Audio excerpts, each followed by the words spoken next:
Обичам спорта от малък. Спортът е изключително важен за развитието на един град. Той не е само игра. Той е начин на възпитание, начин на живот, възпитава в дух, емоция. От първите дни на работата ми в Министерството на транспорта започнах да работя за ремонта на Двореца на спорта и културата и първите средства, които осигурихме 500 хиляди лева, бяха икономисани от Министерството на транспорта, върнати в държавния бюджет, след което бяха прехвърлени в сметките на общината.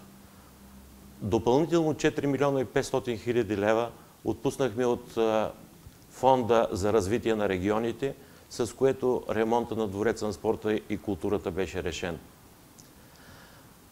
От един почти фалирал отбор преди 3 години, този по баскетбол на Черно море, Порт Варна, заедно с ръководството на клуба направихме един проект, който доведе до великолепни резултати и през миналата година, освен на носители на купата, станахме и бронзови медалисти. Един връх, който не беше постиган 15 години.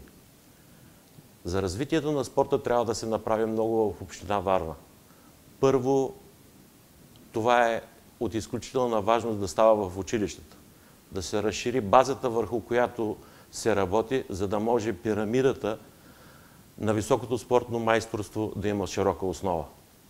Изключително важно е до всеки учител и преподавател по физическо възпитание в училищата да стои треньор, за да може най-добрите, тези, които имат потенциал за високо спортно майсторство, да бъдат подпомагани да постъпят в школите на Спартак, Черно море и другите спортни клубове на територията на Варна. Ще работим активно за построяването на градски стадион, защото не може да се трае тази язва, която остана след разрушаването на стадион Варна.